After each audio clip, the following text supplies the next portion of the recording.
talk to us about looting. Y'all are the looters. America has looted black people. America looted the Native Americans when.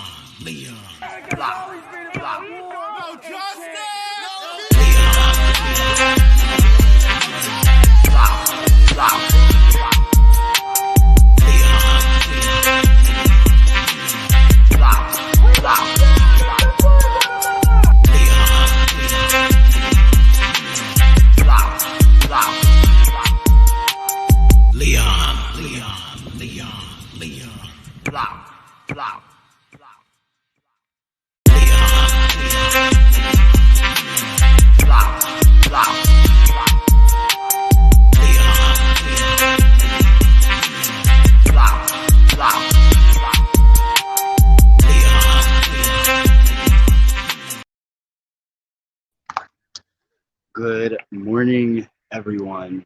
I know for some people, and it's September 11th, so for some people, it might not be such a great day.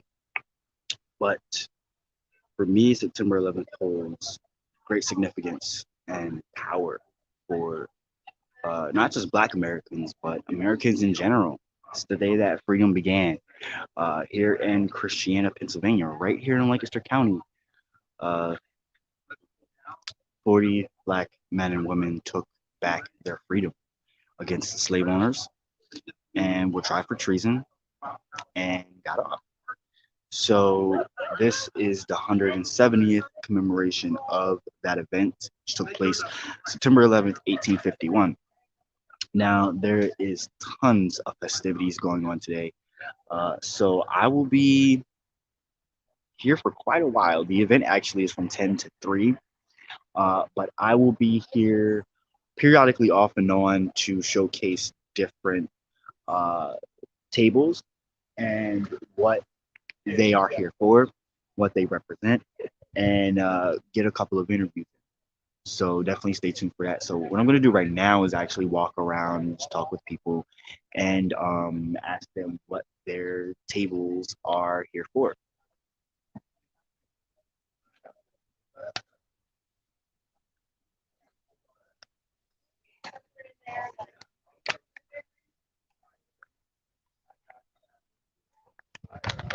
All right, so Thaddeus Stevens was a prominent member of the Lancaster County community. Look him up. Look him up if you don't know anything about him. For people who are not familiar with Pennsylvania history, but he played a significant part in American history in general.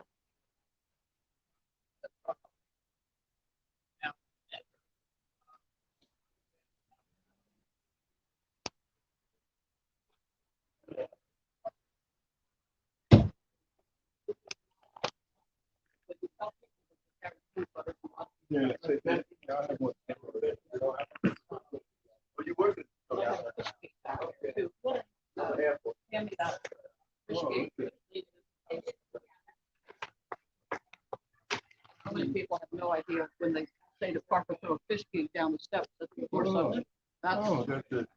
Yeah. I've read things already where they say it was a pitchfork. Well, same result, but it's different than a pitchfork.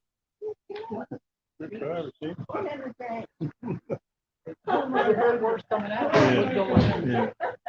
Well, that's the idea, to hold the fish on it, pull the fish out of the water. And then They use it for for other frogs, two sons that they're dug in Boston and 10. Oh, Sam, you have. I know, we have it. Now, Them and your ancestors. That is your great grandfather. Family. This John Tell, that's Isaiah. How you doing? Hi, nice to meet you. He's meeting family for the first time. Okay. And I gotta find Bonnie because she was supposed to be here to man that table.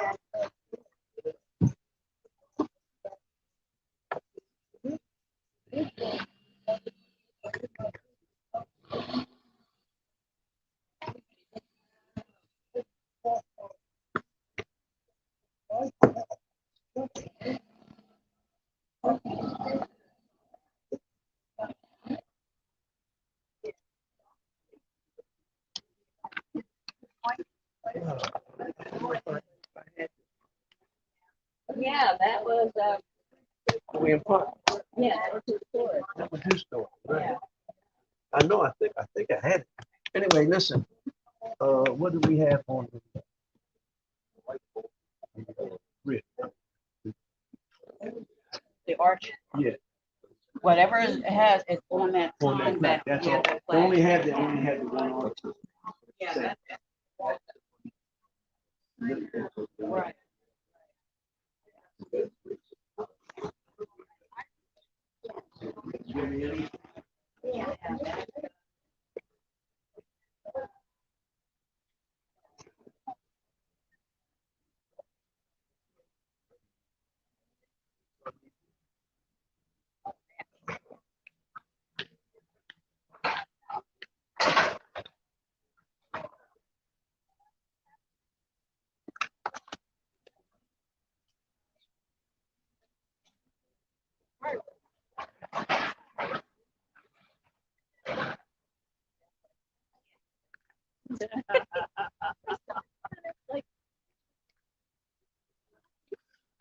This is the historical Zerkers Hotel, where we're holding the event, and also the museum, where the exhibit of lots of information concerning the resistance takes place. So you can always come here and check out information there.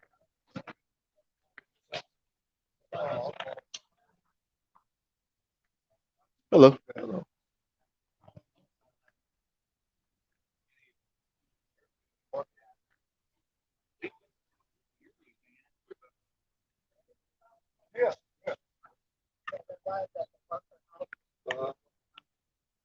Yeah. So, very And so that is where a lot of the tables and um, information, books, memorabilia, history, all is. But then you also have other things going on over here, which I know we have a scavenger hunt for kids. I know that right here we have the Patriot Daughters of Lancaster. There will be a lot of people dressed up in reenactments.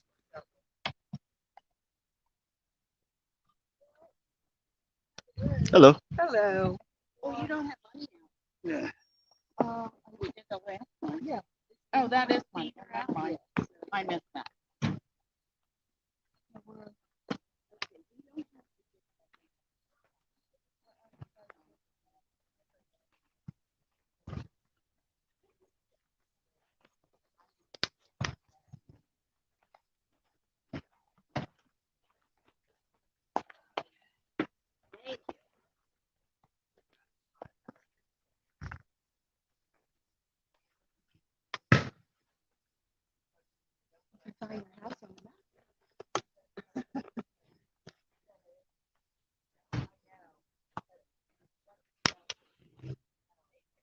Or then again, maybe not.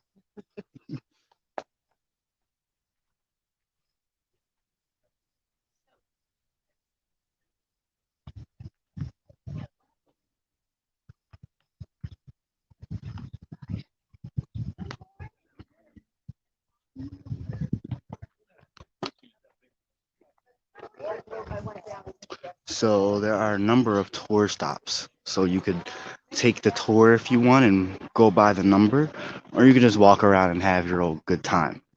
You know, my favorite thing is the food, so that's what I'm coming to check out right now. See if they got anything to drink, because I'm thirsty. Everyone's still setting up things. Again, it's from 10 to 3, so if you have nothing to do, come on out. Led to the Civil War, but it was this relationship between blacks and whites, during that time. And we're not Hello. telling that story. Am I able to get something to drink? It's not really cold yet, but yeah. That's fine.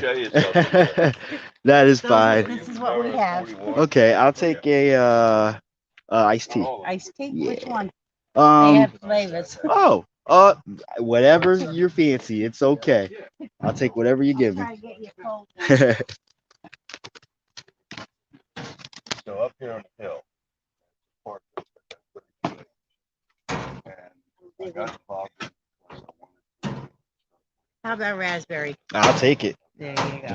All right. Thank you much. Oh, Appreciate you're you. welcome. Anytime. I'll be back soon for some food. Okay. Yes. 2 minutes. John Tell.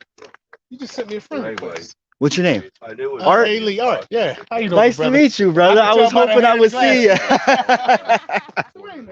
see you. Yeah. Good to see you. Likewise. I'll definitely come back and interview you soon, if that's all right. Appreciate it. All right, so we have the food going on, which of course I'll be back to get some food and let y'all know how great it is. And again, this is tour stop 6, so we have a little bit of information about Christiana, and then we also have the Patriot Daughters of Lancaster, which obviously are reenactors. So pretty cool. You definitely want to come and check this out. Hello. Hello. And if you're nice to her, she'll share. Yeah. Good morning. Good morning. Great.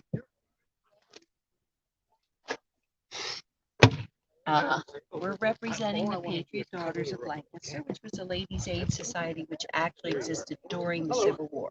So we were not around in 1851 Wow, okay. when the resistance happened. Right. Our group formed to collect and make all kinds of things to support the soldiers, to send extra food, extra goodies like jelly beans. Right. Necco wafers were around at the time. Really? Yes, that company started in 1847. We would send them canned goods, and we would make socks and shirts and all kinds of things that they might need. This book was written by one of our members who helped to nurse soldiers at Gettysburg after the battle. 5 women from our group went out to Gettysburg, and then one of them wrote this book. So we have a lot of documentation, and that book's accessible online, free, unless you want a copy that looks like that. Do you know what the website is by any chance? Just Google this. Hospital Awesome. scenes after the Battle of Gettysburg, Okay, and he was. and she tells many stories about how they got to Gettysburg and what they found when they got there. They nursed at Christ Lutheran Church, All right. which was turned into a hospital. Okay. Where's that at? It's on Chambersburg Street. Yeah. Yes, I had to think about my Okay. streets in Gettysburg. Yeah. It's not too far from the seminary and the Okay. college. It's up that way. Okay. When they got there, they found the wounded soldiers just laying on the floor, on the benches with no sheets or blankets or anything. So they took many supplies from here, from Lancaster, to help make them more comfortable.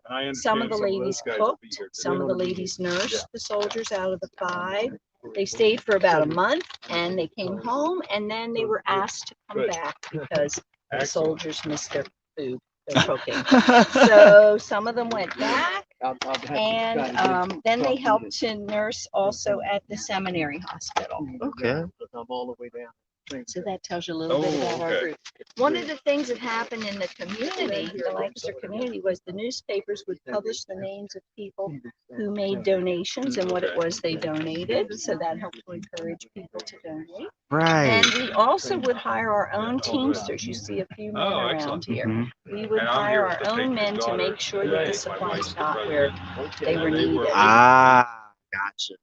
Because just like today, sometimes, things can happen.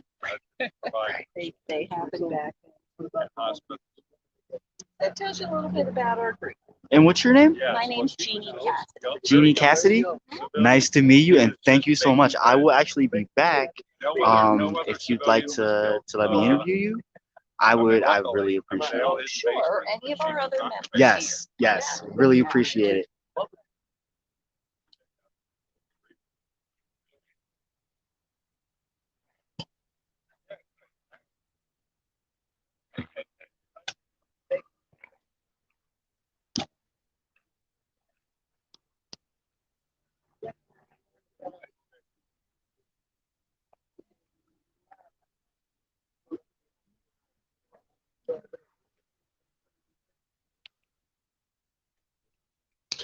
people who might not know my stance on things, my stance on war does not matter. What matters to me is the human experience and history. And history is very important to know and understand. Black history, white history, doesn't matter. It's American history. And here in Christiana, where freedom began, we hold great significance, not only in the Civil War, but in American history in general. So the Patriot Daughters of Lancaster, I really am excited to interview them because that's really interesting information I had no clue about when it came to women and their involvement here locally and what they did nationally. And then here is a person I will be interviewing as well, who will provide a different perspective, a different alternative viewpoint of the resistance. Hey, How you doing? How you doing? How you doing, sir? You look exactly like the guy I saw that was going this way. He had the same equipment. Where's your valet? Where's your valet? I'm sure. Talk French to me. I do, because I'm a friend of Madame Brion. Ooh, I had that with melted cheese last week. That was good. A Brion? Yeah, that was good. Okay, we'll take one of those chairs. Be careful, the ground is sunken in there because I think it used to be a spring at one time. He keeps on doing this like he must be related to Harry Potter. Something like that. Can you wave it on my back to get rid of my arthritis? Oh, possibly. It might work.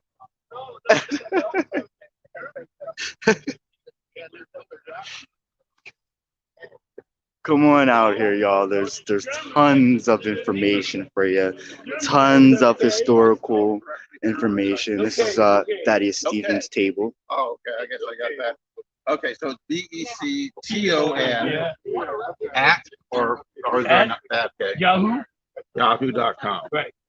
So it's a J-O and B, right? Tell me what you look at, you won't believe what I can't see, right? Okay, J-O-B, that's it. That's correct. Okay. That's correct. Okay, but look, that's why I'm not going to buy a lot of books because I can't see. But I got some questions about Thad, though. Okay, I got some sure. questions about him. Yeah. So look, we're going to Okay, set come up by with you later. right here. Hello, sir. How you doing, man? Good. Is this who you're doing the video for? This is, I have run a channel called the Leon Block, so this is for viewers all across the country to see and know about Christiana Put it resistance. up on YouTube? It's live right now. Oh, on YouTube or YouTube, Facebook, Instagram. Well, okay. Yeah.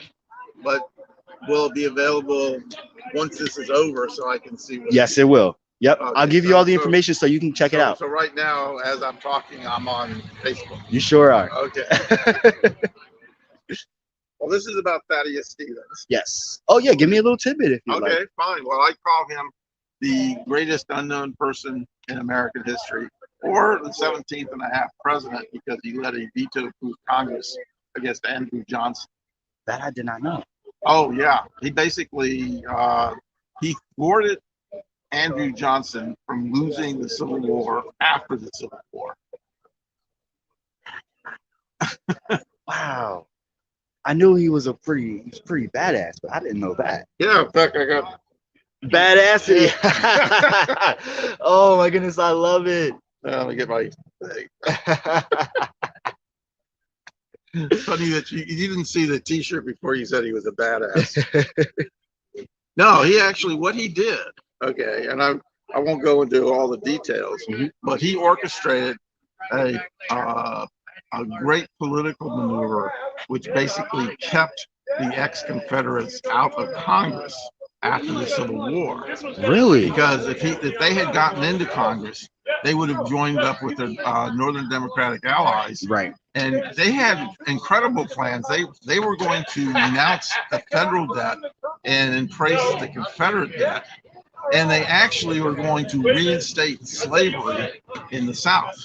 And you'll say, well, they passed the 13th Amendment abolishing slavery, but there was a loophole in there saying that you could have, it didn't include convicts. So they were going to make all blacks convicts. And they actually had specific codes just for blacks that said that if you were a vagrant, you could be put back onto the plantation as convict labor. So basically, Thaddeus Stevens kept the Confederate South. Actually, I'll give you a little story. It's kind of, he came up with a plan, and what happened was Johnson allowed the Confederacy to hold elections before Congress reconvened December 4th, 1865, and they elected Confederate officials.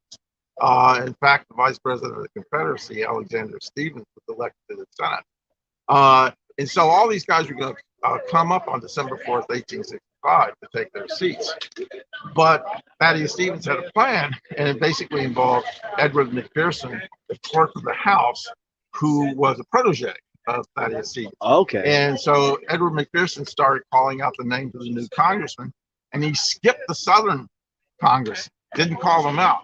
And the Southerners and the Democratic allies in the North jumped up and down and said, you can't do that, you can't do that. Thaddeus Stevens got up and said, point of order, we conduct no business until the roll was called.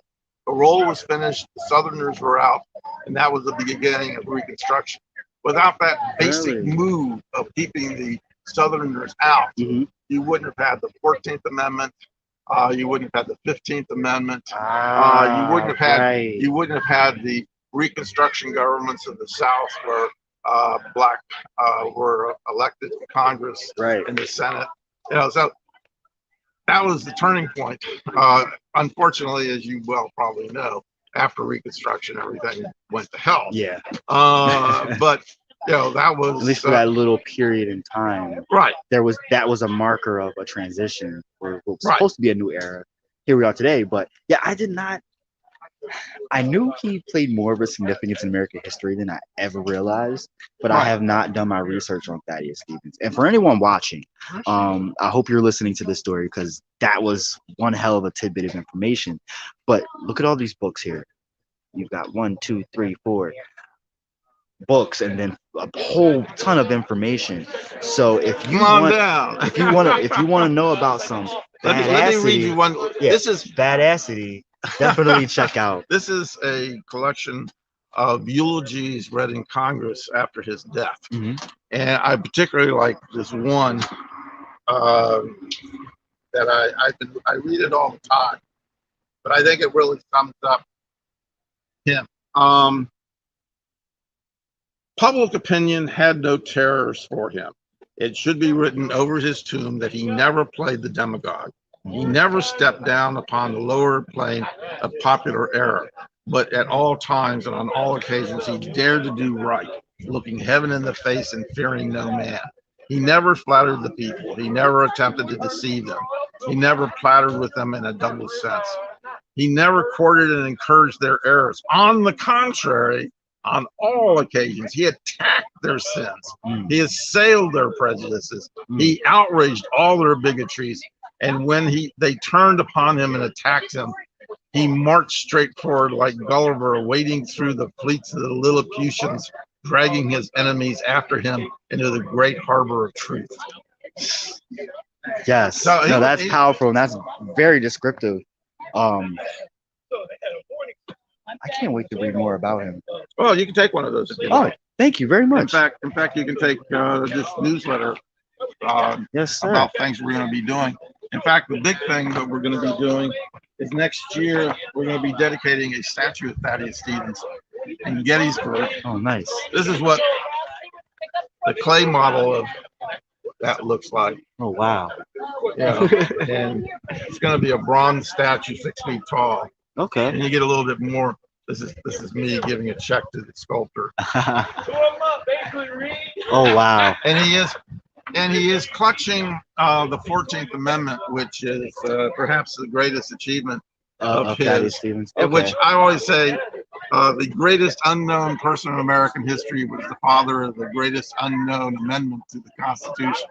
a lot of people don't realize how important the 14th Amendment is, because essentially without the 14th Amendment, you don't have all people are created equal. I mean, that's the first time it said that all people should be treated equally under the law. Right. And we all learn about the Bill of Rights, like freedom of press, freedom of religion. That did not apply to the states until after the 14th Amendment. The states could do anything they wanted. It only applied to the federal government. In fact, throughout the South before the Civil War, it was against the law to publish abolitionist material. They would actually search the mails and burn abolitionist material. So it completely changed the way things operate here. And also the 14th Amendment has been used in so many important court cases, like for instance, Roe v. Wade used the 14th Amendment, Brown versus Board of Education, desegregating schools, gay marriage used the 14th Amendment. So but you go to the normal person, common person, they don't know anything about it. They don't think anything of it. Right. They don't teach about the 14th Amendment. They teach about a lot of things.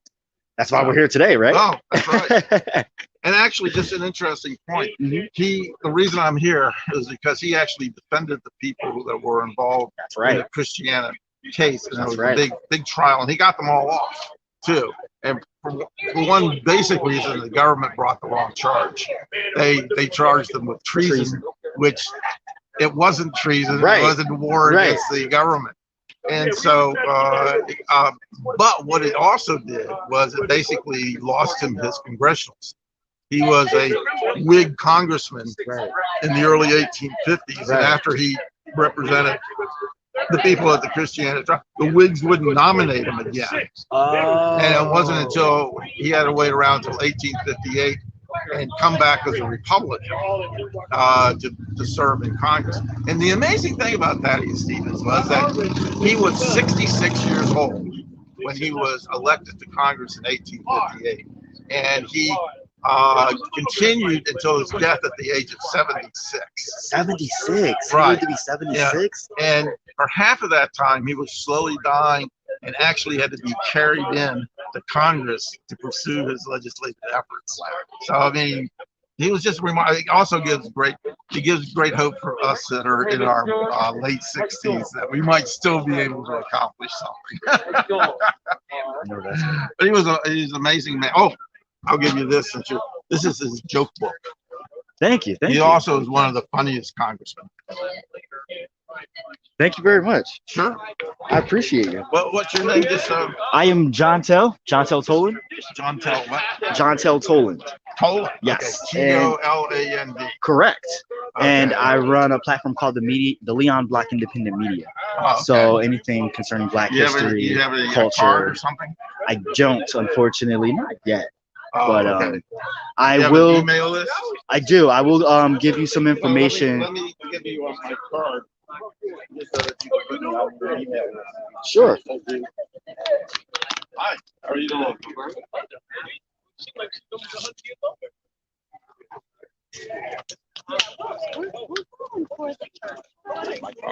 Thank you so much. Sure. And then we'll come back and we'll see if we can find Darlene. We remember her from last time. This is kind of an interesting little thing. This is an actual 1911 book about the Christiana resistance, or as it was known then as the Christiana riot. Hi. Would you like a little information about Thaddeus Stevens? Yes. I think my parents are right too, but That's good. Oh wow. So that was published 1911, which would have been 60th anniversary. Yeah. oh wow. Thank you for that. Okay, thank you. Thank you.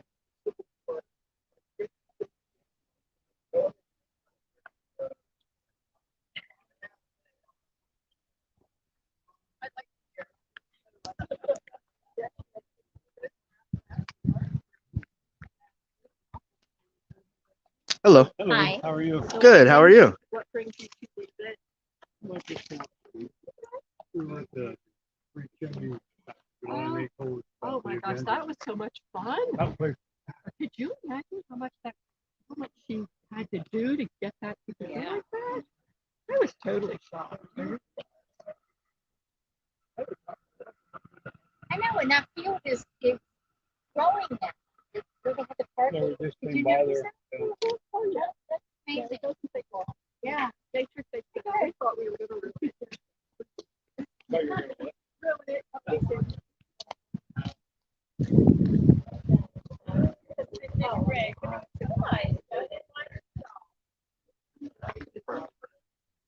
Hello.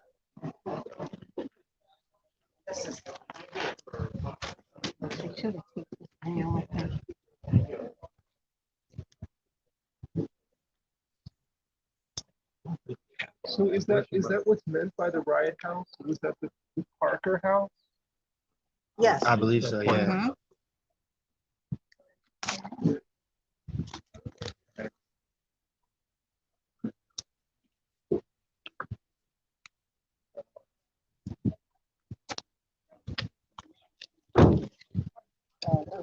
Tape here.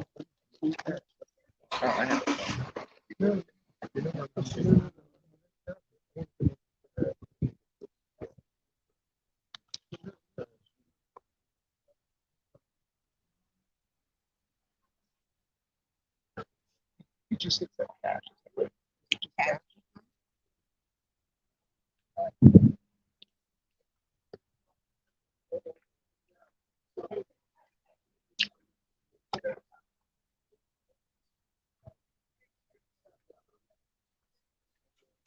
Definition for riot: a disturbance consisting of wild and turbulent conduct of a mob designed to terrorize the public.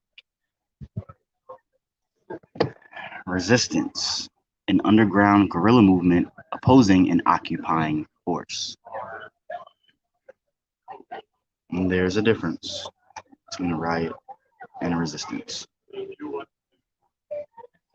The passage of the Fugitive Slave Act in 1950 made it legal for slave owners to pursue escaped slaves into any state or territory in the Union. This meant that runaway slaves now had to reach Canada to avoid the threat of recapture. Immediately, this law sparked outrage among abolitionists who viewed the law as further protection of the immoral institution of slavery.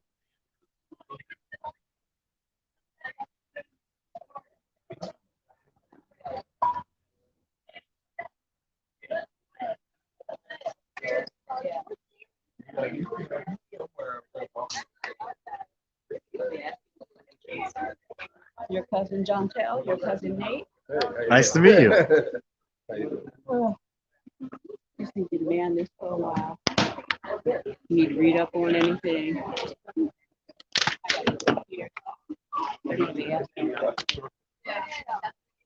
Thank you, thank you. Which most months away. Many.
Hello.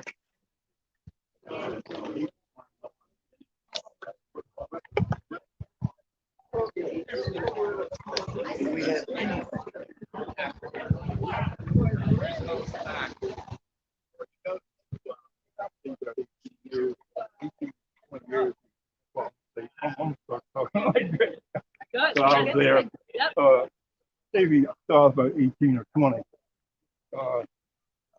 There was like 6 of us slaves at that time. I don't know why we jumped. Whole family. Peter Blow had 6 children. His wife. He had 4 brothers, 4 sons, 3 daughters. And, just one day we jumped up and went to Alabama, Huntsville, Alabama.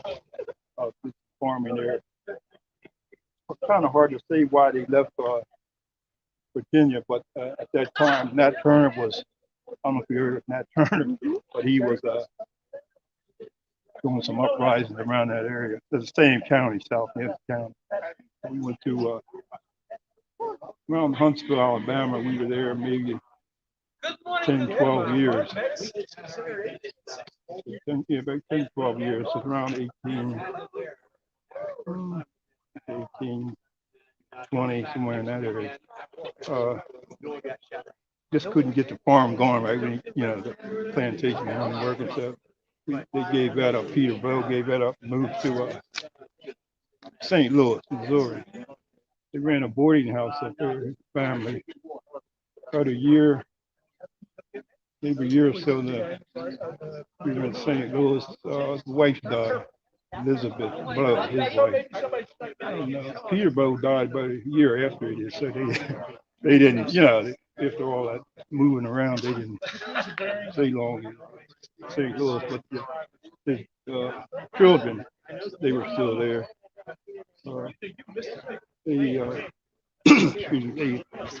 They married some prominent people in that area, families. I guess at that time, I would have been about 30, 32.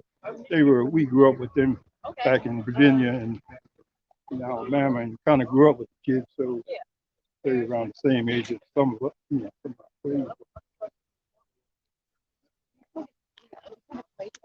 Yeah. That's a story. It's a long story, but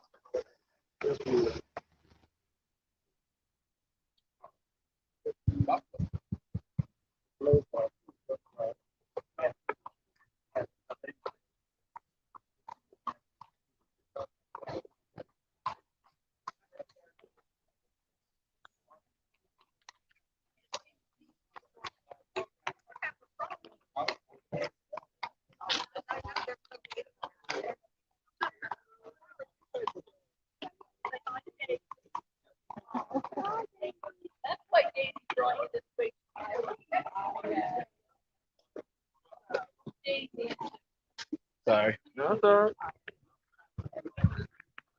So what's your problem? Start my story. Start being nosy. I'm sorry? I was just being nosy when you telling the guy what to do. Oh, my name is John Costello. I'm a platform called Leon Block, which basically is meant to empower and educate Black people, but really for anybody to pick up on, have discussions concerning anything that we need to discuss, about liberating all of us and progressing. What's it called again? The Leon Block. The Leon Block. I missed all that. I didn't hear what they were talking about. And I don't know what you were saying. So I run a platform called the Leon Block, which combines history, culture, education, spirituality as a means to help progress our culture and educate people along the way. Okay, now where's your foundation? Where are you located? I live in Lancaster. Oh, you do? Born and raised in Pennsylvania, so Pennsylvania's my home. Proud PA boy, Okay. But I go all over and I talk about any kind of situation that speaks to social justice issues or things that help progress us, issues that we might have, frustrations we might have, opinions we might have about experiences we've had as Black people. So I go anywhere and talk about stuff. I'll tell you what. You have a business card with you? You have a card with you? I don't. You don't? Okay. I need something to write this down for you because Yeah, of course. I'm also a member of the. Are you familiar with the? Say your name again. Where I can find you? Yeah, sure. Jontel, Jontel. Jontel. Last name Toland. Toland.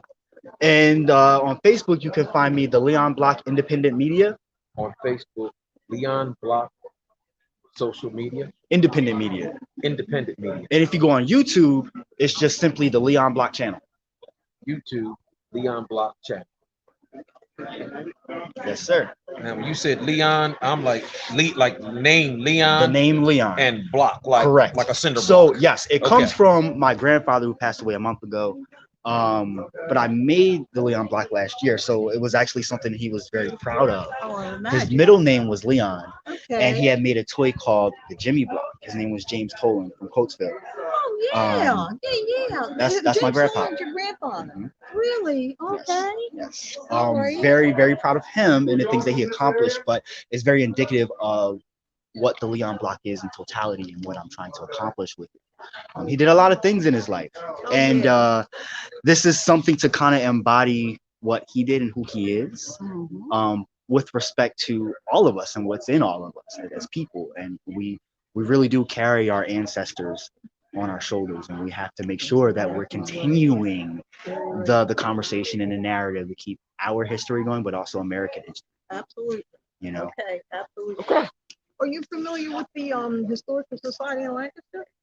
No, You're not? I have not went down that route yet. Okay, well, see, that's why I left your information down here, because Yes, someone please. be here today. Hi, how are you? Awesome. Yeah, I'd be love here to today. chat more with you too, and get in touch if Someone possible. be here today. Do you have you have a phone number that you? I do. Okay. Here, let me In fact, they're bringing a bus down.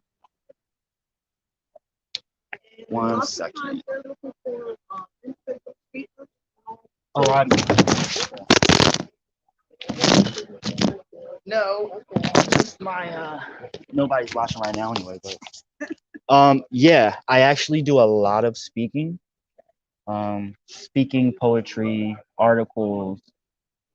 And you live in Lancaster, Mhm. okay? Yeah, your grandfather passed not too very long ago. A month ago. Yeah. Yeah. He was part of the same group that my cousin was. Is it called Caillou? My grandfather did a lot of things. He did a lot of things. So. Oh, you're talking about the singing group? Yeah. Yes. Oh my goodness. I forget the name of the group because It's escaping me right now, but I know it as well. Yeah. Yeah, they had a couple of hot tracks back in the day. You know, I'll definitely be back. If I could interview you, give a little bit of information about the coloring book, I'd really appreciate Well, that. I'll tell you. Darlene's granddaughter. Now, is that your daughter that made the coloring book? Your cousin.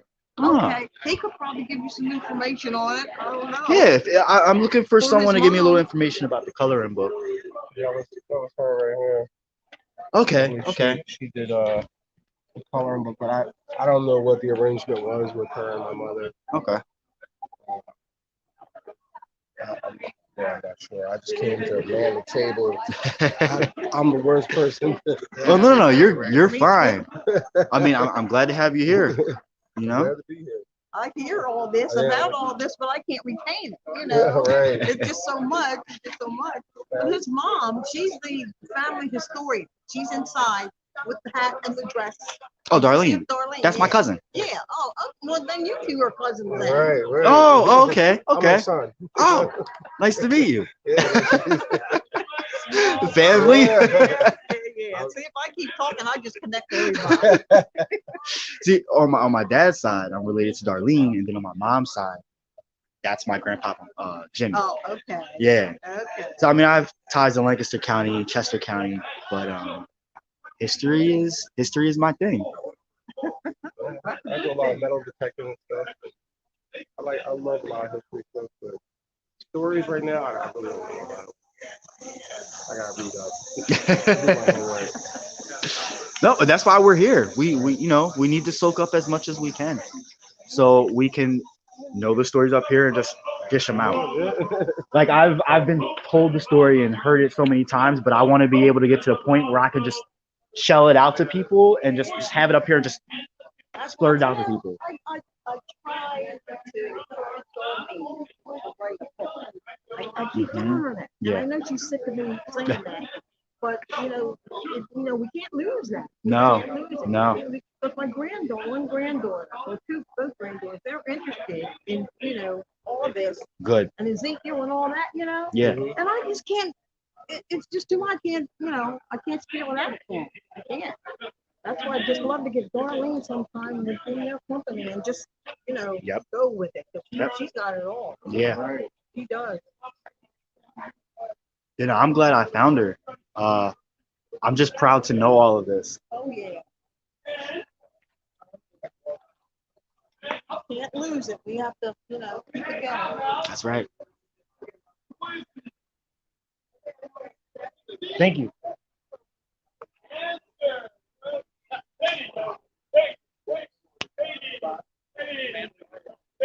No, this is that. But let's think of it like this.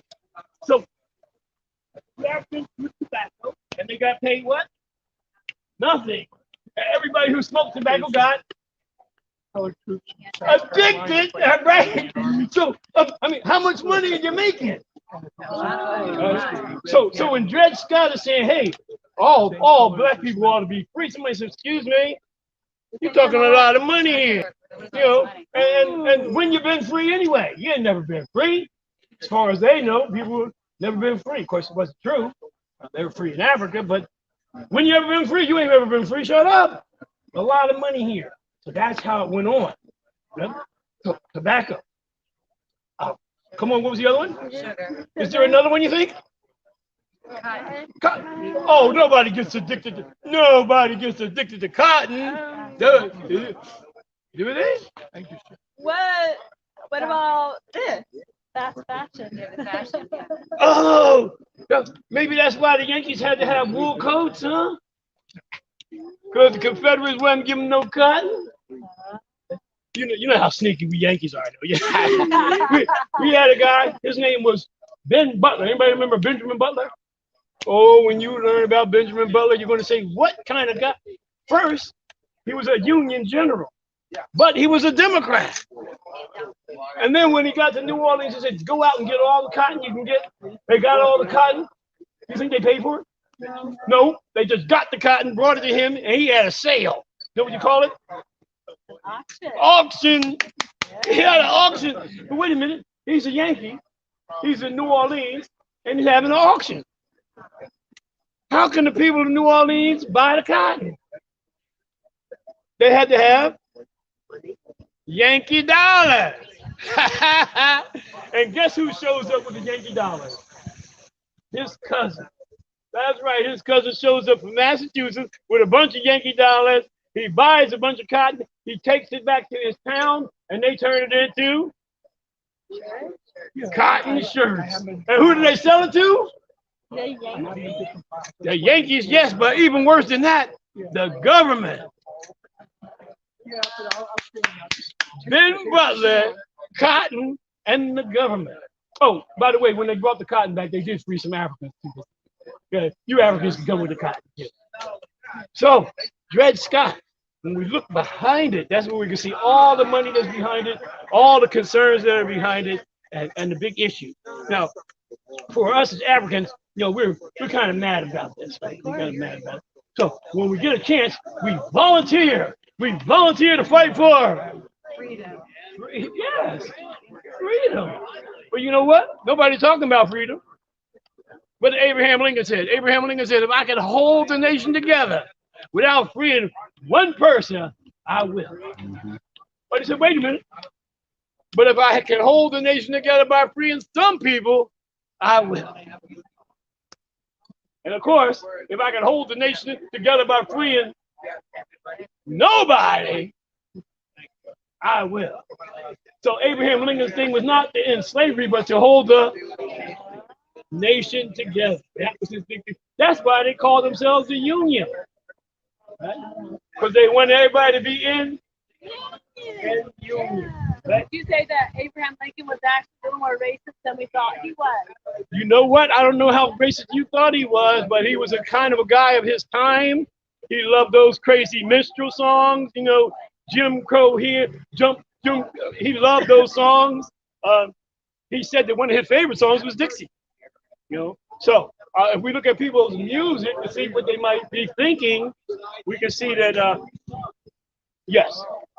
Make a long story short, yes. So a lot of times we think of him. When I was a little kid, they told me Abraham Lincoln freed the slaves. But actually, there was a paper called the Emancipation Proclamation. Ever hear that one? You did? Oh, wow. Well, you know all about it then. Well, the Emancipation Proclamation, of course, was a trick. Okay? He wanted to free the people that lived in the South. And the people that lived in the South, what had they done already? They left the North. They started their own country. Recognize that? Nobody recognizes this? I know somebody knows what that flag is. Joshua. It's a real popular flag. All right, I'll tell you. See, what happens is on television, a lot of times they give us misconceptions, right? This is the true Confederate flag. Right? Oh, really? This is the Confederate national flag. This is it. Why do you have one? Why do I have one? So I can tell you this story, of course. Exactly, so I can tell you this story. Because people who think they know sometimes don't even know. You know, a lot of people wouldn't recognize this as a Confederate flag. They like the St. Andrew's Cross. That's a battle flag. This is the national flag. And they had to change it a couple of times. They added a few more stars a couple of times, right? And then they decided, to add the stars and then make it white in the middle. And of course, that was a problem because when it got caught in the wind, all you saw was the white in the middle, and that means surrender. So they said, oh, no, we can't have that. So then they added a red band at the back. So it had the blue, the stars, the white in the middle, and a red band at the back, right? So that was the 65 flag. So it's 1860, 61, 63, 65 Confederate flag. And of course, when it comes to Union flags, we got the same kind of thing. How about that? Where is he at? Where's he at? I got one. Here's one right here. Yes. You want to tell them about it, Sarge? Sure will. All right. Anybody ever seen this flag before? No. No? All right. Well, this is the national flag. This is the flag of freedom. Freedom? What freedom? My freedom. Oh, your freedom. When the troops marched into Galveston, this is the flag that they were flying when they marched in. This is the flag that a lot of the black troops like because of the way the pattern is on it. What does it remind you of? The United States flag. Well, the pattern. Yes, it is a circle. What does that remind you of? The Betsy Ross flag, right? That was also a circle. The stars were a circle. Here's a little secret. Up until the 1960s, these stars could be arranged any way you wanted, as long as you had the correct number. So you'll see pictures of flags with stars form a star. Stars could be the way they are here. It didn't have to be any way until in the 1960s when they standardized it where they are the way they are now. They go right across. But till then, any way you want it. How many stripes on this flag? 13. 13. All right. I'm gonna see if you can count. Was it ever more than 13? Yes. I don't want you to answer no more questions.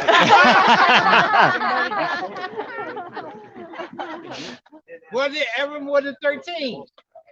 Anybody else? Yes. All right. Yes. How many were there? Not you. How many stripes were there? Anybody know? I heard it. Hey, I heard it. 15. Yes. At one time there were 15 stripes. But you know why there were 15? Oh, here's why there were 15. How many colonies were there? How many colonies are there when the flag was put out? 13 colonies.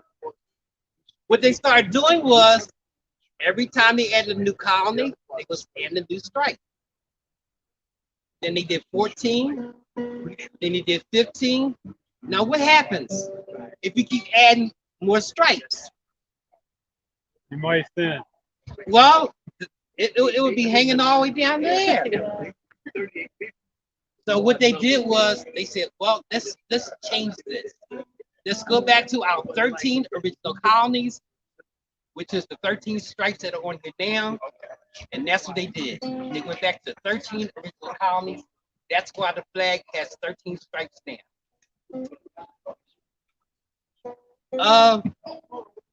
You don't have the other flag. Which one? The other. No, I didn't bring the rest of them. How about a song? Well, here's what happens with these flags. All right. In battle, if this rolls up and this one rolls up, can you tell who's North and which is Confederate, Nope. which is Union? With all the smoke going around from the cannons and the guns, would you be able to tell who's Union and who's Confederate? No. No, you wouldn't be able to tell because there's so much smoke and haze. All you would see is a color. So what the Confederates did was the flag that everybody knows, the one with the cross, that's called the Confederate battle flag. So what they did was that flag flies along with this one. So this way you can tell which is the Confederate side, which is the Union side. So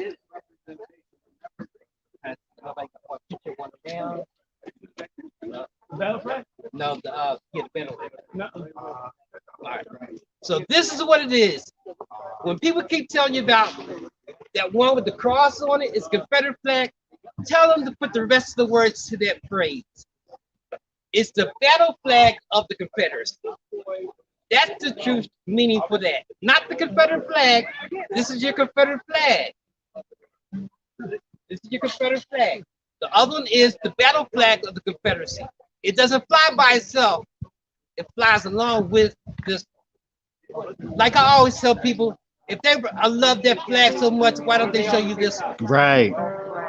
Right. All right, if they like the Confederate flag so much, how come you never seen this one flying? They're afraid that they'll get confused. Oh, well, It's not too they're confused already.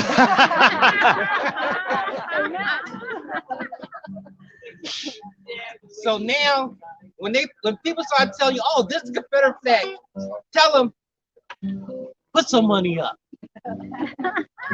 Tell them to bet you that is not the Confederate flag. What you can do is, you have one of those things they call a phone, a cell phone. You can pull up on your cell phone flags, up flags. You pull up flags and you see all the different flags. So now you can win some money that way. All those people who know their flag so well, they don't really know. So we have some kids here who don't even know the story, what happened here 170 years ago. And it's a good story. Can you tell us that story? Joe, I'll bet you to that one. We could, of course. You know, Miss Lydia Smith is inside too, and she knows That's that right. story very well. That's right. Her come out and tell us? Well, you know what? We ask you to see. Well, you know what?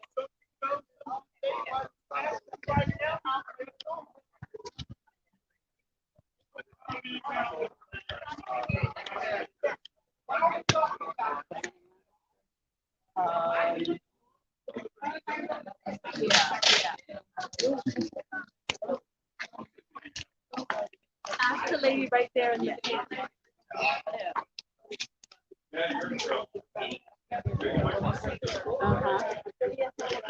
Yes, ma'am. We have a group of kids here, and not all of us know the story of what happened 170 years ago. Okay, well, I'd love to bring you A inside. few of us need to use the restroom. Okay, restroom is through that door, All right. right there, Restroom. and you will see signs. Where's the restroom?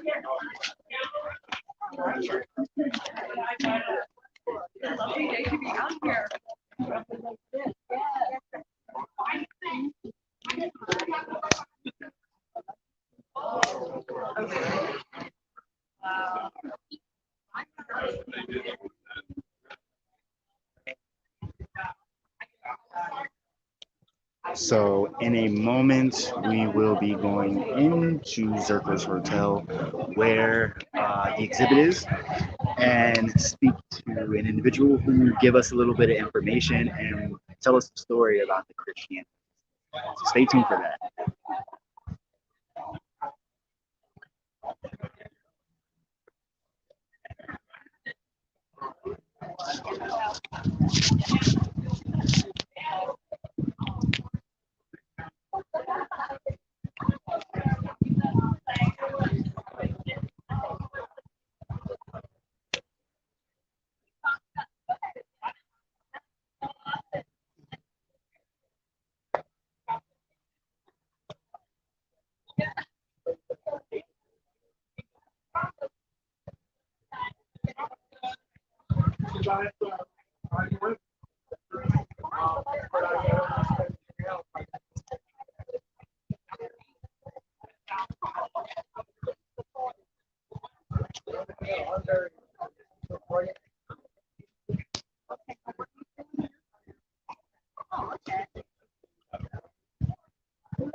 Native American. This is a railroad. Great to tell you a story. And thank you for coming. If you want to gather round.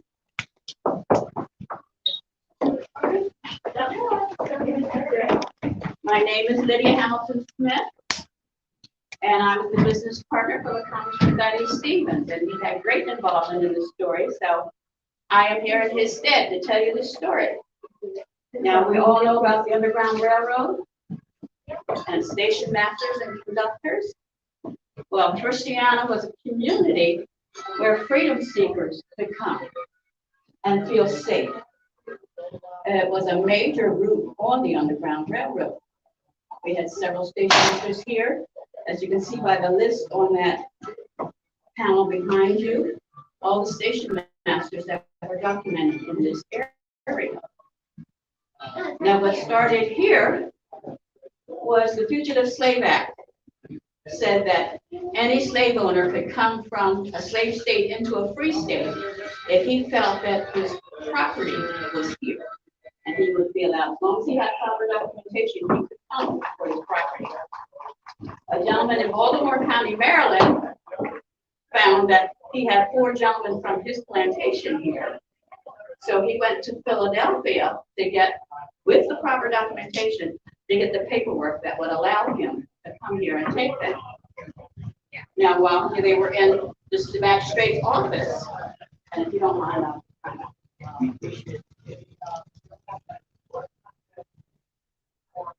they had the proper documentation, and they were making their plans on coming to Christiana. But there was a gentleman there working. They had the old ice boxes then, when you put a big chunk of ice in there to keep things cold, but the ice melted, so someone had to come and take that water out. Well, there was a gentleman there, that was his job. And he heard all the plans they were making. Now, he worked for a man called William Still. Does anybody know who he is? He was called the father of the Underground Railroad. And right behind this nice lady in the green shirt, there's a picture of William Still. So this gentleman went to Mr. Still and told him what he heard, what was going to be happening. So Mr. Still told him to get to Christiana and warn them what's coming. So that's what he did. He got on the train, not knowing he was on the same train with Mr. Gorsuch and his party. But luckily, they got off a stop ahead so they could surprise everybody, allowing this man to get here and actually warn them what was happening. So Mr. Gorsuch, along with his son, his nephew, and several others, and the federal marshal, came here at 4 o'clock in the morning because they thought they would surprise everybody. Not thinking this is farm country, 4 o'clock they're up. So he was not surprising anyone. So Mr. Gorsuch arrived at this house. This was the Parker house. Banged on the door. Mr. Parker and his family and the men he was looking for were all barricaded up in the second floor. Mr. Parker peered down and Mr. Gorsuch demanded his property. Mr. Parker said, if it's property you want, go out to the barn, horses, chickens, cows, take what you want, that's property. Well, this angered Mr. Gorsuch, and he again demanded his property. Mr. Parker said, well, there's some tables and chairs down there. That's property. Take what you want.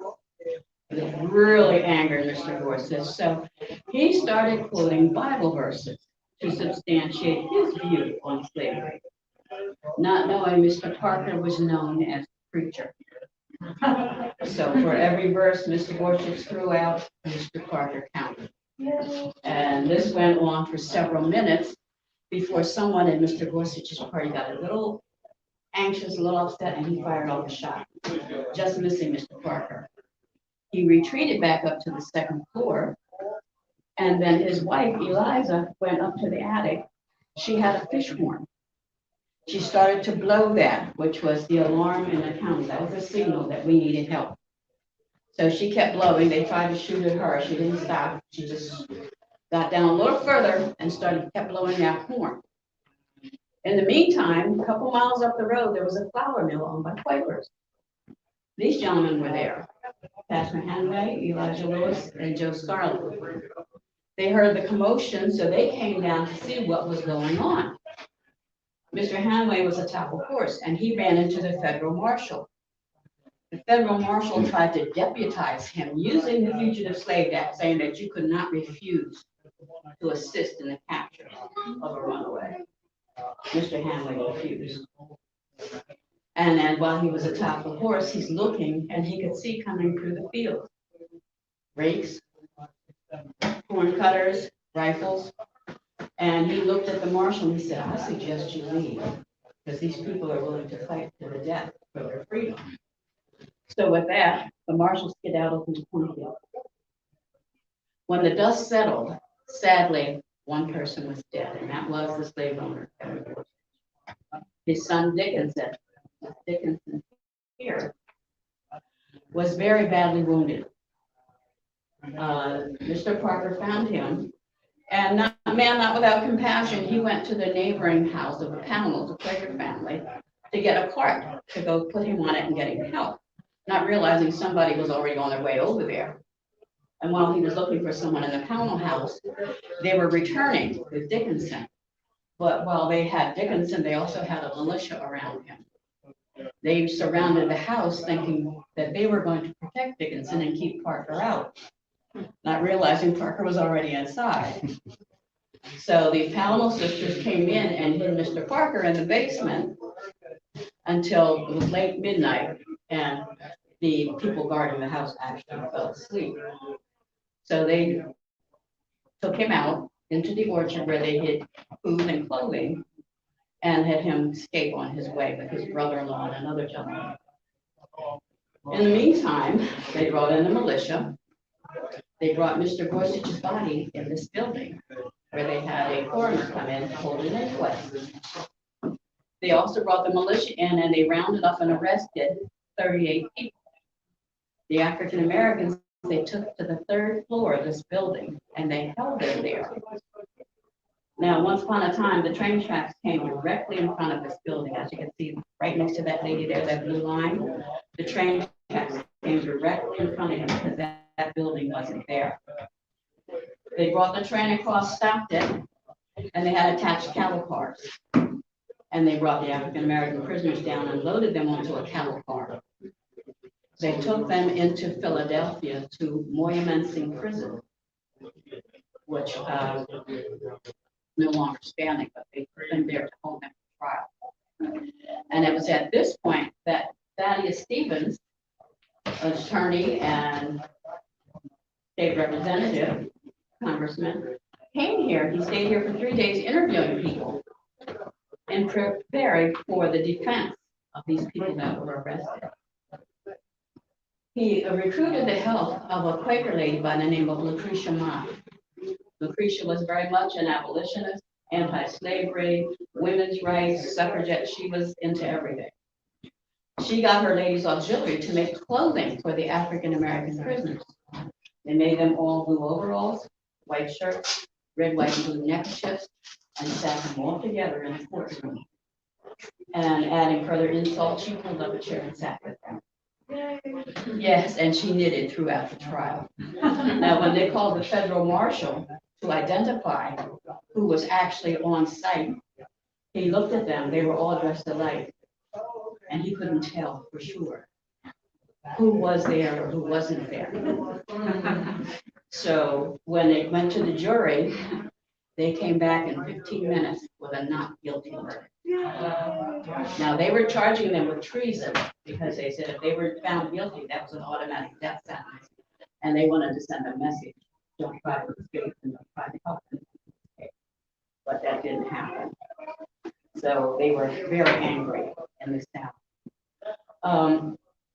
Mr. Parker, in the meantime, was making his way into Canada.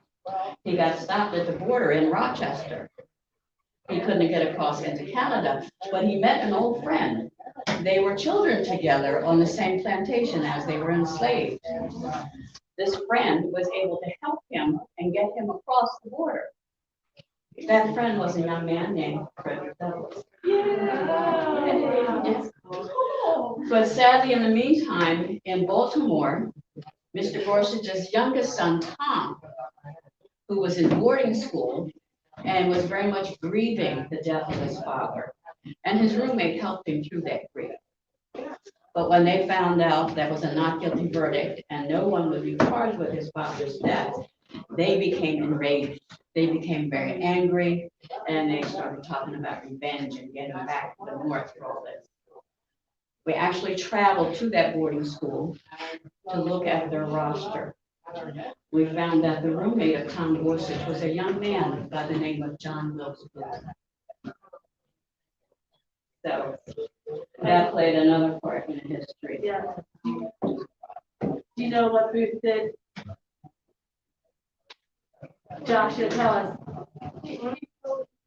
Yeah, he was the one that shot Abraham Lincoln to avenge the South. Yeah. And so he was in school with the Gorsuch. The Gorsuch's son. His son, the guy that died here. The Gorsuch family and the Booth family were both from England and very close. So you're from England. Yeah. And they traveled here. Yeah, their families settled here, and those families were very close.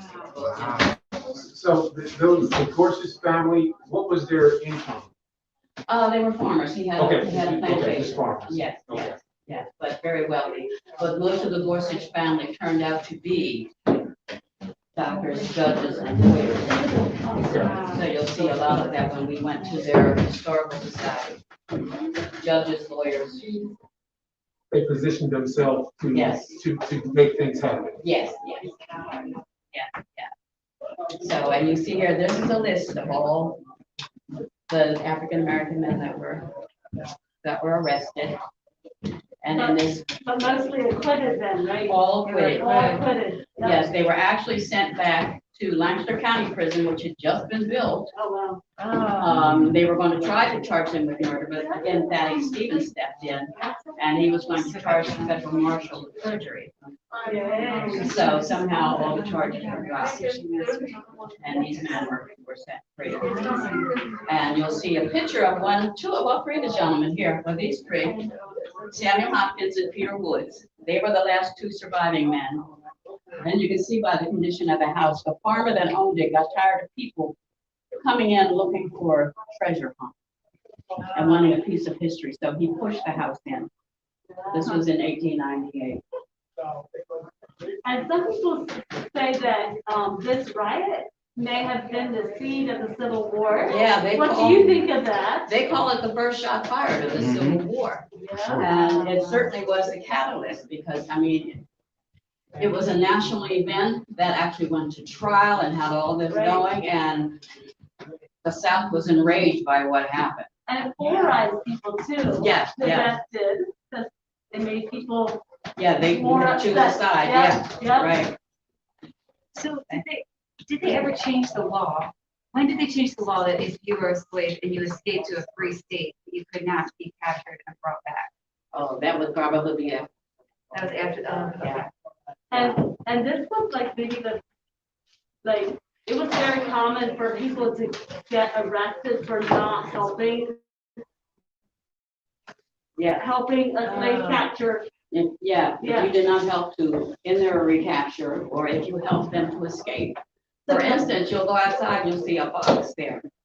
There was a gentleman by the name of Henry Box Brown who shipped himself from Virginia to Philadelphia in a box that exact size. We saw that. Somebody was telling us that story. Right, and the gentleman who helped him was jailed for like 6 years. And he lost his property, he lost his farm.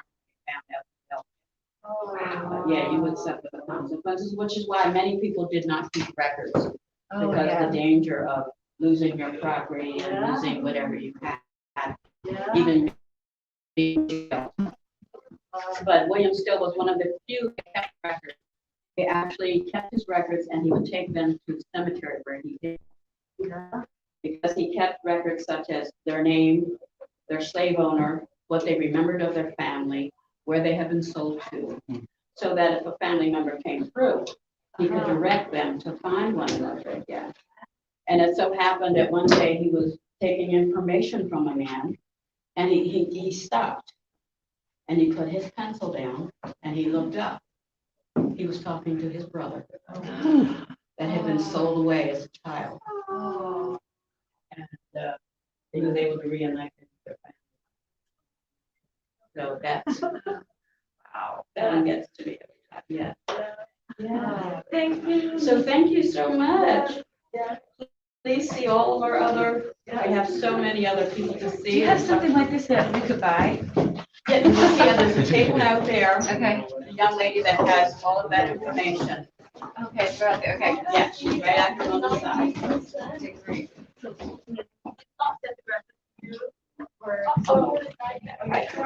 Yeah. Thank you. Yeah, but this way, yeah. Excuse me. You're gonna post that on your site? I'm broadcasting live right now to YouTube, Facebook, Instagram.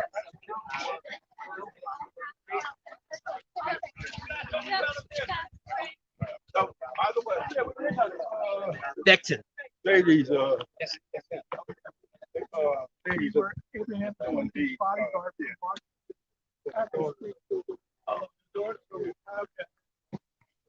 Excuse me.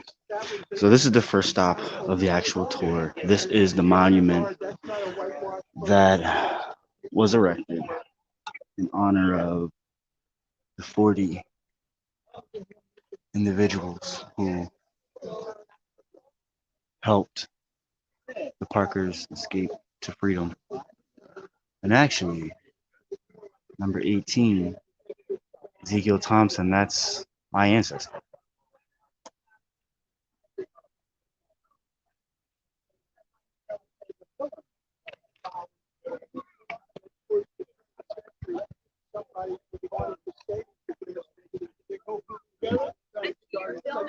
Yes. Are you putting that anywhere? It's live right now. It's broadcasted to YouTube, Facebook, and Instagram. And how do I find it? On YouTube, it's the Leon Block channel. Leon Black. The Leon Block channel. Okay. And then Facebook is the Leon Block Independent Media. Thank you. I'm gonna look that up. Thank you. All right. You all have a good day. What's that again on Facebook? Facebook, it's the Leon Block Independent Media. Okay. And YouTube, the Leon Block channel. Okay. Thank you. and that's where he got inspired. On that free land for 2 years. Oh, You know, that's so he had where- been in on the land rush. Yeah. He got his land, you know. Some battles. And then they said, you don't have no land, but you don't have no rights. How it troops in action. And then here's when that was and his wife's name again? Tending to the mules and the horses. Harriet. That must have been the most popular. That must have been the most popular name. He was about 19 when he married. He was about I 30. have two friends that have been walking. One of them's been walking 40 miles. That's Trace and how we Yes, do you know them? Yes. Okay. I don't know them, but I know that They're they're. 20 minutes away. Awesome sauce. Okay. If When he gets like a block away, could you message me or could you come to me and let me know because I want to film him walking up here. I'll stand here, keep an eye on Thank where you you're so going. much for that. Yeah, so we also have an individual that is walking from Baltimore County up here to this event. So I think that's pretty awesome. He's committed. So what I'm gonna do is walk with him the last block and talk with him about why this is so important to him, what this means to him, and why he's walking. So definitely stay tuned for that. It should be pretty soon, as she said that he's like 20 minutes away.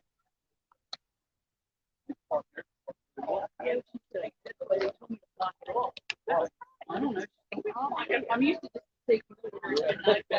Okay. I just don't want to carry them all. Huh? Like to put one back for you. Oh, okay. Because we don't have a lot of. I was about to ask you that. So you have more of it.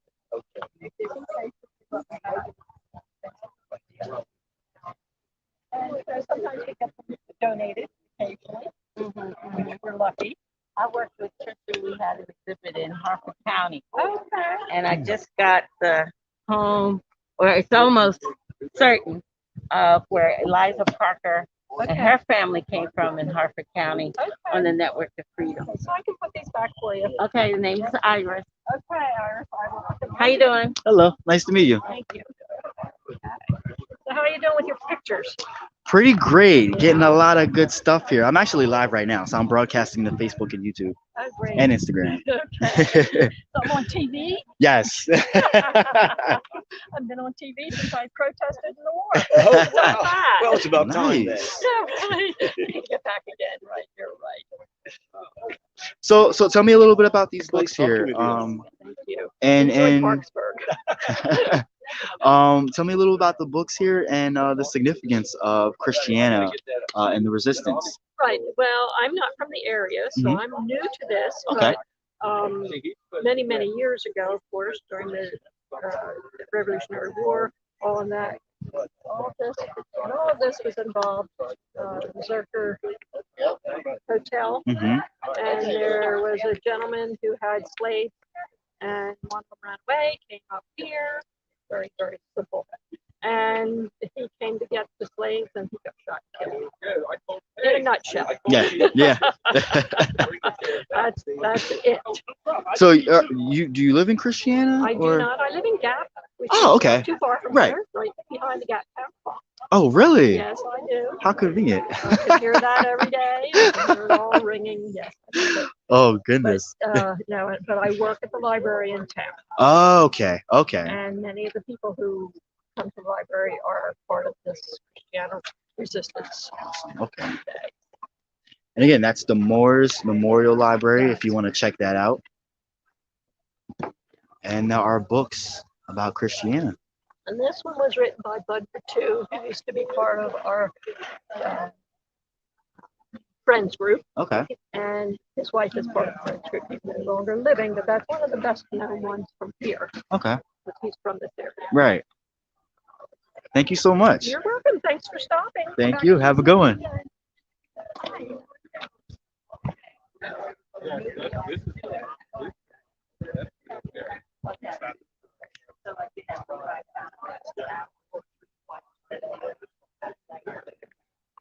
That's what this is all about. When this guy, not this guy, fellow came from Baltimore, came up here and he hid in the house where some guys safe and they were protecting him. This is the new law in the country that it was against the law to help anybody who was in state. So they came up there and they listed, and black people helped him. People arrested, white people got arrested for helping. Prison, whole list of people were in prison because because of that new law, it wasn't just getting out. Was it Well, a matching card game, or I wonder how it worked? it has little.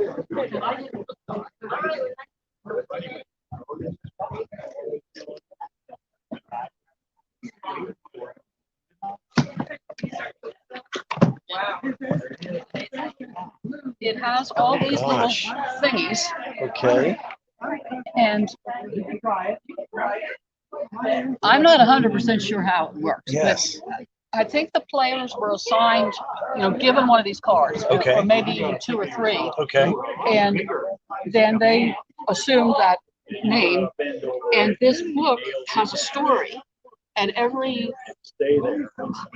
nearly every sentence has a blank in the story. And then whoever was reading it would call on one of these other people, and they would pick up a card. They were probably kept this way, and pick up a card and an old hat. Would be so in the blank, Right. it makes no sense. Right. But I guess at that stage in history, anything was funny. Yeah, right. But that's the general way it works. Wow. Now, what's the story with this little miniature cannon here? When my dad and his sister were small children, their parents took them out to Gettysburg. And this, the dough tray and the cannon, and this is a tape measure. It no longer works, but it has tape tape measure. in it. And the little locket in the shape of A canteen? Yeah. were souvenirs that they bought. Wow. I think, what's it say, 27, I think? 23, 1923. Okay. Well, then my dad would have been 10. Wow. 11. And interestingly enough, it was his sister that picked out the cannon, and he picked out the dough tray. No kidding. Now, where was the tape? So if that was a tape measure, where had the tape been? Where did you pull the tape from? There's a little slit someplace around here. Oh, I see. Yeah. I see. Yeah. But it was cloth, probably silk, and it's really short. Okay. Sure. Did you ever see little stickers like that? No. Oh, I see. How did they print those in the 18th? Wow. Right. They had nothing but movable type. Yeah. I don't know. And you're setting that type by hand. Thank you. Yeah. Jeez. That's insane. Wow. To think about that. Wow.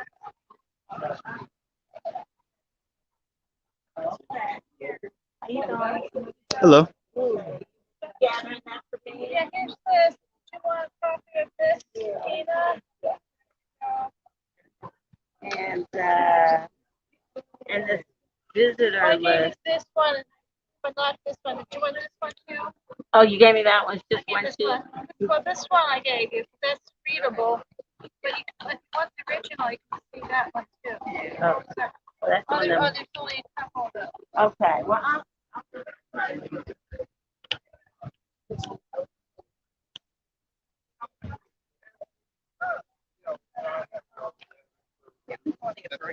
That didn't sound right. Trump state would not allow you.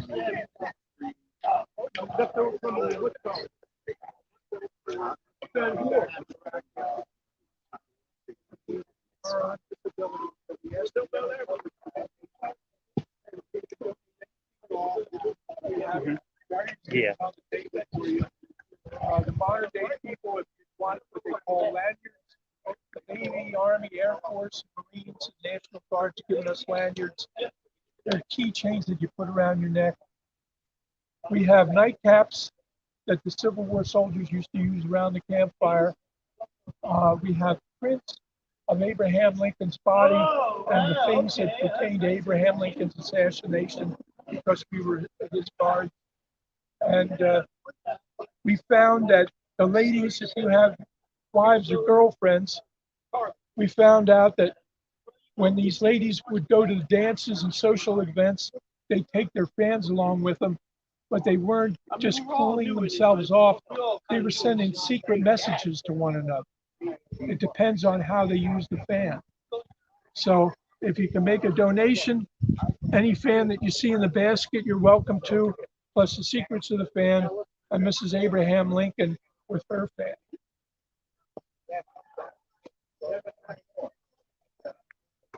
So any donations welcome to help us out. Let's write your name down, because what we have is we have different things. We were supposed to have a big one next week, canceled.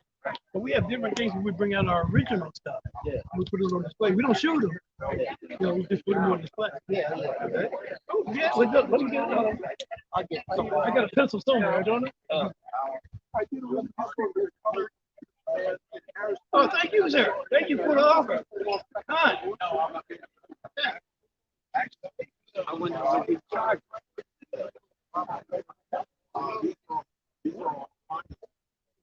Hello, welcome. Hello. The film man, you're back again. Good, Yeah. good. But you caught most of the presentations. I did. No, I'll be filming continuously all day, so I'm trying to get as much footage as possible. So anything you missed, you will get back. Exactly. I know you have what, battery pack in there in your pocket. Yeah, to make sure I don't die out, and then I got a backup phone too.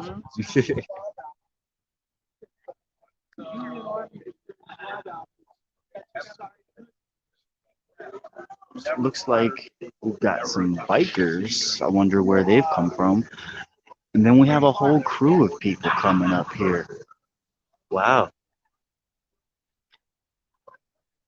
A whole group of people. This is exciting. Yeah. He's gonna want to take some pictures, I think. Hello. Hi, how are you? Hi. Yeah.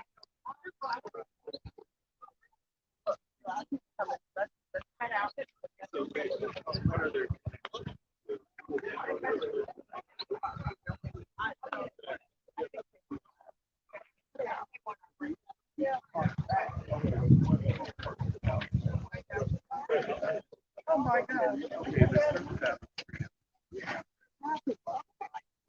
What you do down here?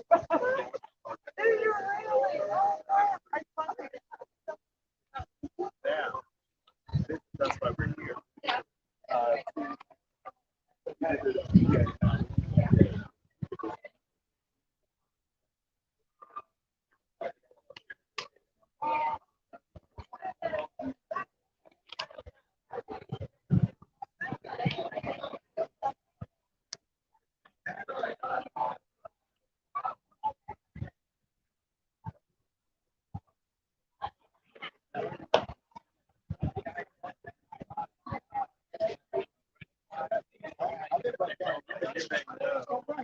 So how much do you charge for this?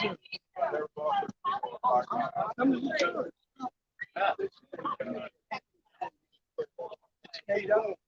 Disabled soldiers that were moved under the dark uniforms still want to fight with them. So instead of sending them home, they put them in the rear guard, railroad stations, hospitals, and government headquarters to free able-bodied men.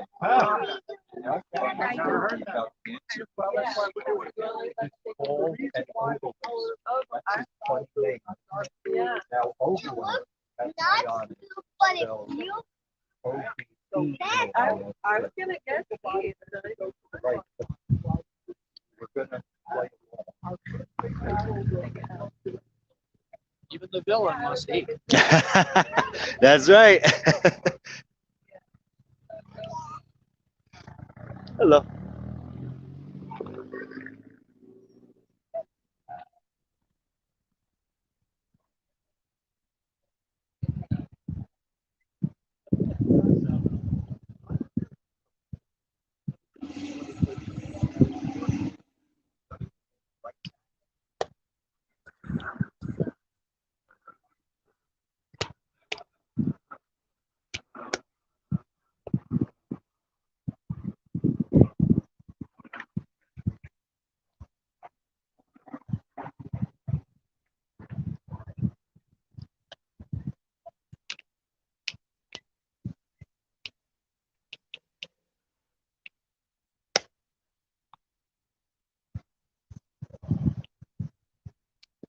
So, this will be going on until 3 p.m.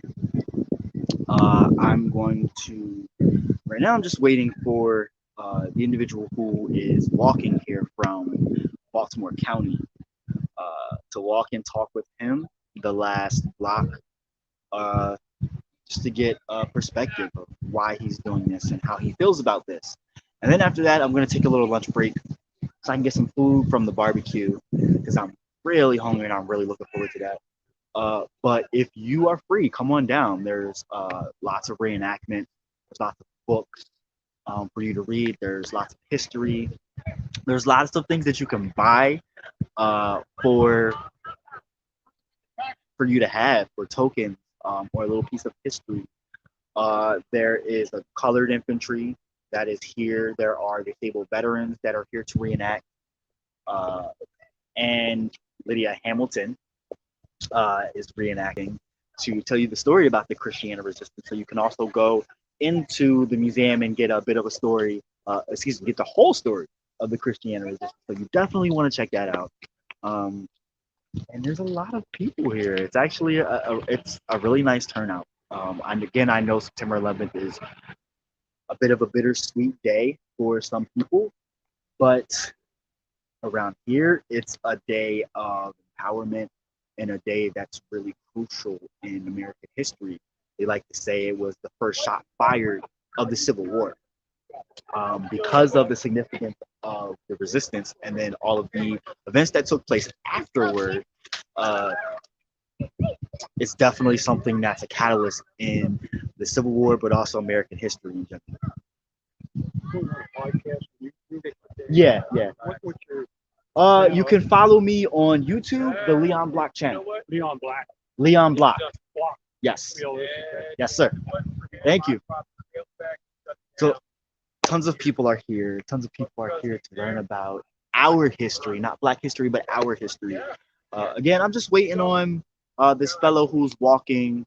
He walked from Baltimore County to here in Christiana, Pennsylvania. So I'm really excited about that. I'm just waiting for him to get here.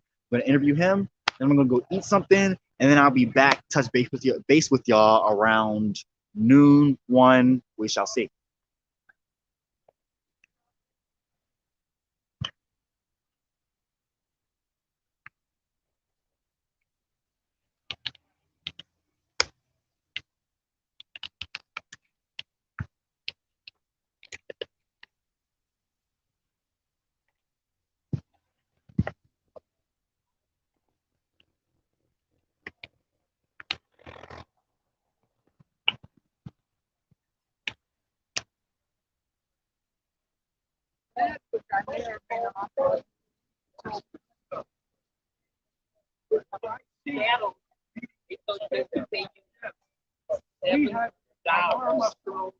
You $5 or $7 a month.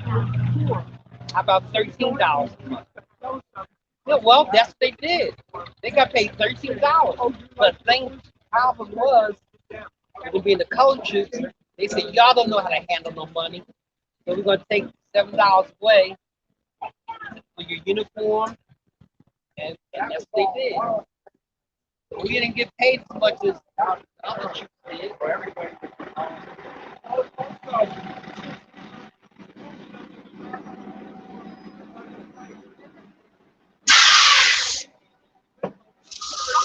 About 3 minutes away. Thank you. I was looking for you. I think they were coming that way. They're coming that way? Okay. Thank you so much.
The Leon Block channel. The Leon Black. Block. Block. BLOCK. Yes. Hey. Hey. Hello. Hi, how you doing? Nice to meet you. I've been following you. Ah, thank Yeah. you. Watch this bus, Len. Let's not get run over. So I just want to walk and talk with you real quick. Sure. Why did you decide? I'm John Tell. John Tell Toland. I run the Leon Block Media channel. Oh, okay. Nice. What made you do this? Yeah.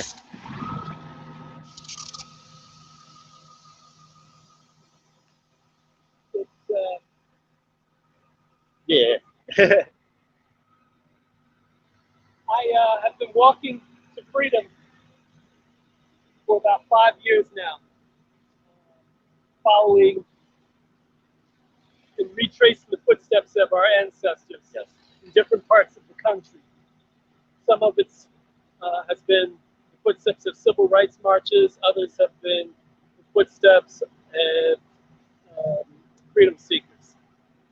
And when I learned about the anniversary of this particular event being so close to my home in Philadelphia, I was like, I wanted to pay tribute to those 4 freedom seekers that made that trek from Baltimore County to Christiana. As the nation remembers the terrorist attacks of September 11th, I wanted to make sure we remembered these freedom seekers who were escaping terrorists. Yes. And they came to one of the most remote places one could find on this side of the Mason-Dixon line. Right. And even here they were pursued. And the United States doesn't tell the history of our resistance, but resisted we did. That's right. And we fought for freedom that day. And we fought down, we put down the terrorists. And I wanted to make sure William Parker and the Hammond brothers and Bully, they were remembered. Their names will forever be remembered. Yes. They couldn't stay here. They had to move on. But with the assistance of Frederick Douglass, they were able to find freedom in Canada. And that's why I did that one. So their names will be remembered. Thank you so much, man. I appreciate you. Thank you for taking your time just to give a piece of your words. Yeah. Get some rest. Sit down I'll be and. walking around here. It's a short walk for me today. I bet. Awesome. But catch up with me. No doubt. We'll do, man. Thank you.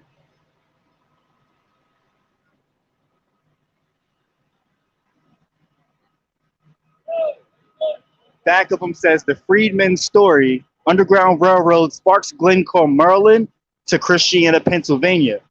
If you go to the website, ourwalktofreedom.com, you can find out you can see his journey there and learn more about the history of what he does in general and why he particularly did this, if you didn't get the full interview just now. I will find him a little later on and get a little more info too.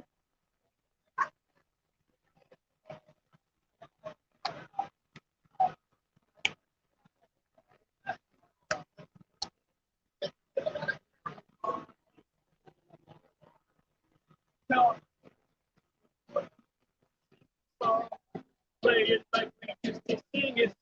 Now the strong play. Get along as we go marching.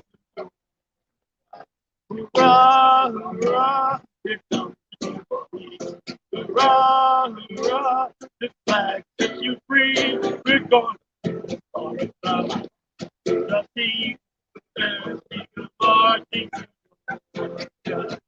As we go marching, as we go marching. Wow. I knew you would do very unpopular in Georgia. Raise your neighbor here.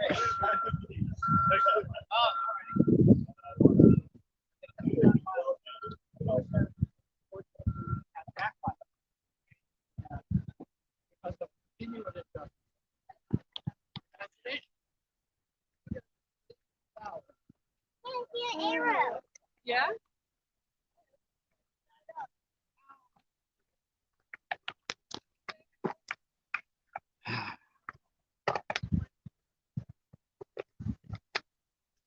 So again, you just got to see the guy who walked from Baltimore County up here to Pennsylvania, across the Mason-Dixon line.